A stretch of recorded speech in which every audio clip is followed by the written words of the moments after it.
One of the most salient initiatives of the government, which the MSMEs of this country are expecting and expectantly looking forward to with great anticipation, is the procurement policy, as envisaged in the MSME Development Act 2006.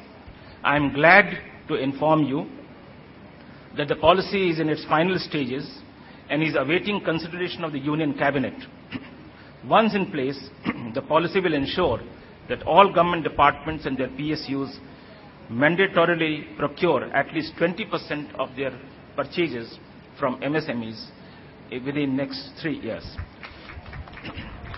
This will be a huge step forward to ensure a high growth trajectory for the Indian MSMEs. I hope that this event will be an appropriate platform for the MSME sector in finding right partners, subcontracting opportunities, and forging alliances. This intensive interaction of MSMEs for business development with the leaders of defense and aerospace industry supply chain, together with industry partners, suppliers, and technologists, shall lay the groundwork for the road to success.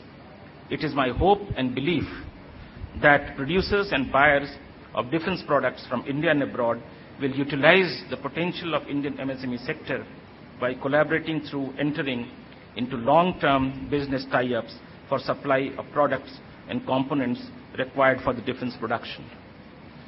On a personal note, I have absolutely no doubt about the future of MSMEs of India in coming years. In fact, I would like to believe that the decade which has begun just a few months ago would be a decade of MSMEs. Today, the Indian size of the Indian economy is, if you take the price parity, is roughly 3.7 trillion US dollars, which is growing at any rate between 8 to 10%. We expect to grow at the rate of 10% in the next few years. The accretion every year in the GDP would be of the tune of roughly 375 billion, which is bigger than the total economy of Belgium. And if we grow at this rate, by 2020, our economy would be of the size of US dollar 8 trillion. And we'll be having an accretion of roughly $800 billion every year, which is higher, bigger than the size of the total economy of Australia. So this is the kind of accretion that is going to take place in India. The finance minister in his budget speech said that in next 5 to 10 years, they expect the share of manufacturing, the industry, to really rise from the present 16-18% to 25%. In fact, there is a great realization across the board that the service sector-led growth actually needs to be supplemented and complemented by the increase in growth rates in agriculture and industry. And that is what you are going to likely to see. So whichever way you want to see it, and whichever apportionment you want to give to MSMEs in the total pie of industrial growth, I have no doubt in my mind that the MSME sector in India has an extremely, extremely bright and very, very happy future.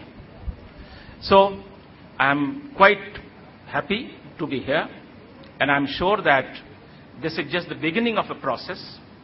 We are having this exhibition, but I'm sure that in years to come, this will grow from strength to strength. It will become bigger and bigger, and I think in a decade's time, it should be able to create a special brand and a special niche for itself in the global market or global calendar of international events. Let me once again congratulate NSIC and FISME for the initiative in organizing this one-of-its-kind exhibition, for opening up opportunities in the defense sector for Indian MSMEs. In particular, I would like to recognize the contribution of FISME under the very dynamic chairman and equally dynamic Secretary General, which is playing a very important role in bringing out the relevant issues pertaining to the MSMEs and also providing appropriate platforms to MSMEs to acquire state-of-the-art knowledge and improving their competence. I'll also like to place on record the assistance and the help provided by the Department of Defense Production because on account of their collaboration and their interest in this, the participation has certainly become much better. So also my thanks to them. When we started the function, there was an invocation. There was an invocation for Saraswati, there was an invocation for Vinayak, Ganesh, and there was also an invocation for Mother India. I think these invocations are extremely important because they convey a certain message. And this is for those who come from outside. When Vishnu Sharma started writing Panch Tantra, he also invoked. And he said, Siddhe Sadhe Satamastu Prasada Tasya Dhurjate Janvi Fen Lekheva Yan Murdhani Shashina Kala. So he invoked a particular god. But what is far more important is that who is invoking. And I am sure that in this particular gathering, the invocation is from a set of very committed people, a set of very dedicated people, a set of people who have a focus and who have an objective. I have absolutely no doubt in my mind that this exhibition would be a resounding success.